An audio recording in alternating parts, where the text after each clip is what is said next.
Alas, he's dead. আজি এটা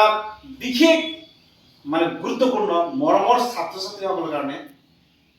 অতিকৈ গুৰুত্বপূৰ্ণ টপিক মই আলোচনা কৰিবলৈ ওলাইছো।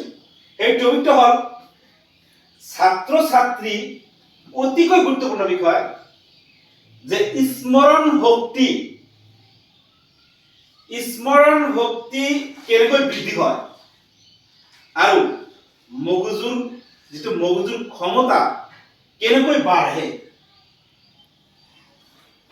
তাৰ বাবে আজি এই ভিডিঅ'টো বনাম। আপোনালোকৰ মৰমৰ ল'ৰা ছোৱালীৰ বাবে মই এইটো বনাই আছো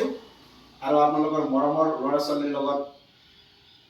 একেলগে বহি ভিডিঅ'টো দেখুৱাব আৰু ক'ব স্মৰণ শক্তি কেনেকৈ বৃদ্ধি হয়, তাৰপিছত আৰু মগজুৰ যিটো ক্ষমতা, এই মগজুৰ ক্ষমতাটো কেনেকৈ বাঢ়ে, কিন্তু এটা কেনেকৈ বাঢ়ে তাৰ এটা টেকনিক, সেই টেকনিকটো আপোনালোকে সকলোৱে জানে, কিন্তু তথাপি মই এইটো ঘূৰাই দিয়াৰ কাৰণে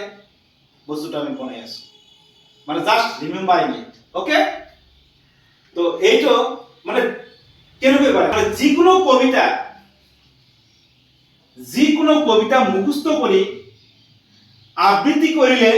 বহুতো ভাল গুণ গঢ়ি উঠে আৰু ব্যক্তিগত গুণ বৃদ্ধি পায়। যে মই কবিতাটো গাই দিছো, মোৰ দেশ আধুনিক কবি হীৰেন ভট্টাচাৰ্য, মোৰ প্ৰাণৰ প্ৰাণৰ, মোৰ গানৰ গানৰ, মোৰ দেশ, মোৰ প্ৰতিটো কামেই, মোৰ প্ৰতিটো চিন্তাই এই দেশৰ বুকুত ৰচে হৈ সোণালীৰ ভৱিষ্যতৰ সপোন।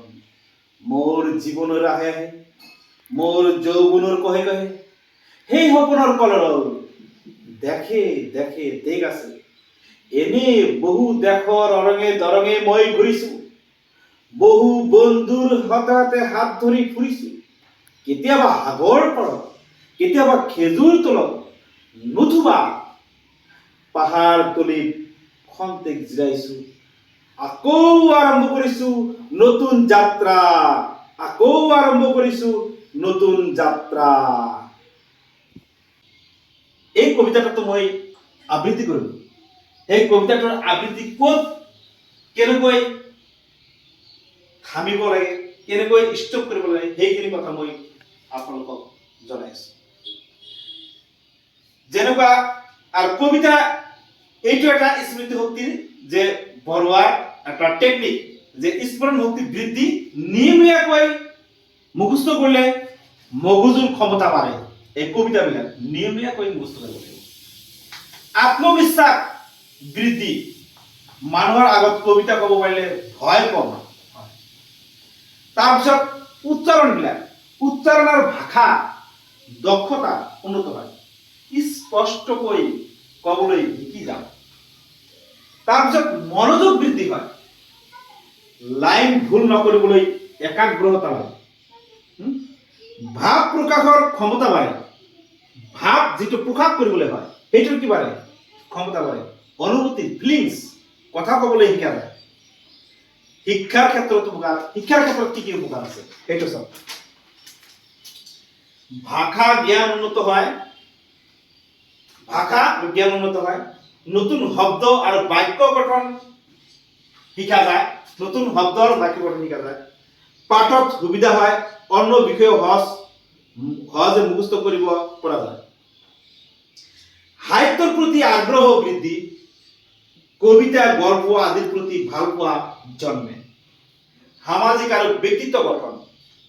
মঞ্চত ভয় কমে, জনসন্মুখত মানুহৰ মাজত কথা ক'বলৈ সাহস বাঢ়ে আহে, আৰু যোগাযোগ দক্ষতা বৃদ্ধি, স্পষ্ট আকৰ্ষণীয়ভাৱে কথা ক'ব পৰা যায়, আৰু সৃজনশীলতা বৃদ্ধি, নিজৰ চিন্তা শক্তি আৰু কল্পনা শক্তি বাঢ়ে। মুঠতে কবিতা মুখস্থ কৰি আবৃত্তি কৰা কেৱল প্ৰতিযোগিতাৰ বাবে নহয়, ই ব্যক্তিত্ব উন্নয়ন হয়। আত্মবিশ্বাস আৰু মগজুৰ শক্তি বৃদ্ধিৰ বাবে অতি উপকাৰী। আত্মবিশ্বাস সেলফ কনফিডেন্স নিজৰ যিটো ভিতৰত বিশ্বাস আৰু মগজুৰ যিটো শক্তি বৃদ্ধিৰ বাবে অতিকৈ উপকাৰী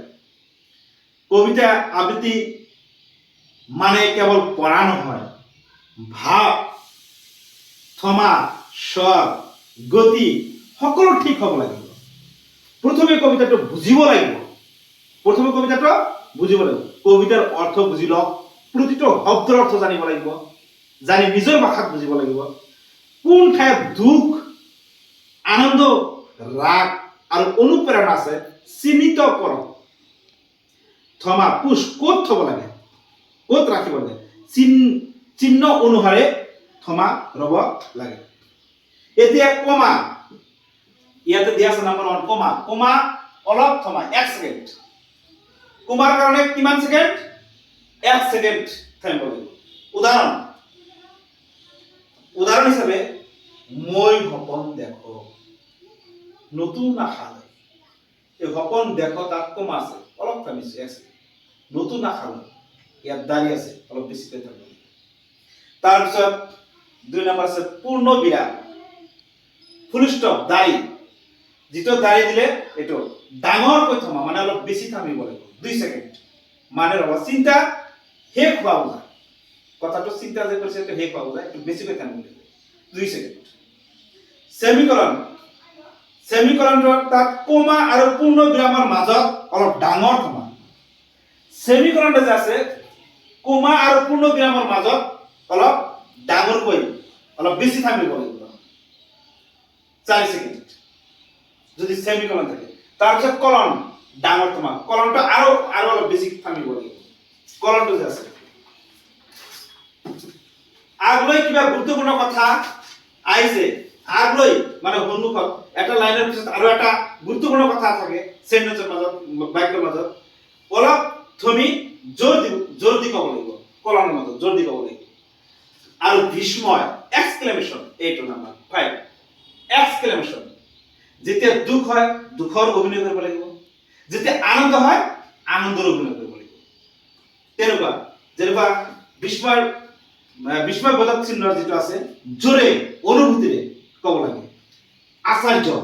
ৰাগ ফিলিংস আনন্দ দেখুৱায় এতিয়া ধৰা হৰে উই হ্যাভ ওয়ান দ্য গেম কিন্তু যেতিয়া মানে এজন মানুহ ঢুকাইছে তাতো এক্সক্লেমেশন হয়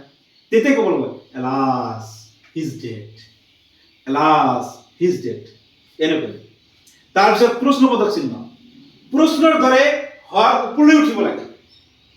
প্ৰশ্নৰ দৰে হৰটো ওপৰলৈ উঠিব লাগে কেনেকৈ যদি প্ৰশ্নবোধক চিহ্ন থাকে তেতিয়া কি কৰিব লাগিব ধৰা তুমি কি চিন্তা কৰিছা কিয় এনেকৈ ক'ব লাগিব তুমি কি চিন্তা কৰিছা কিয় ধৈৰ্য ধৰা সকলো সমস্যা সমাধান হৈ যাব তাৰপিছত ড্যাশ আৰু ড্যাশটো থাকিলে এইটো ড্যাশ আচমকা থমা হঠাৎ থামিব লাগিব নাটকীয় প্ৰভাৱ সৃষ্টিৰ কাৰণে নাটকীয়ভাৱে থামিব লাগিব আৰু উদ্ধৃত চিহ্ন যদি থাকে তেতিয়া কাকো কোৱাৰ কথা হ'লে হৰ গুৰণি কৰিব লাগে আৰু কবিতাটো বহুত দ্ৰুত নকৰিব বহুত ধীৰ নকৰিব শব্দ স্পষ্টকৈ উচ্চাৰণ কৰিব লাগিব চকুৰ সংযোগ ৰাখিব লাগিব হাত ভংগী নিয়ন্ত্ৰণত ৰাখিব লাগিব হাত নিয়ন্ত্ৰণ কৰিব আৰু এনেকৈ মানে কবিতাবিলাক আবৃত্তি কৰিলে তেতিয়া কি হয় মানুহৰ ছাত্ৰ ছাত্ৰীৰ যিটো স্মৰণ শক্তি এইটো বৃদ্ধি হয় আৰু মগজুৰ যিটো ক্ষমতা এইটো বৃদ্ধি হয় বাঢ়ি যায় সেইকাৰণে মই কৈছো যে এই কমাত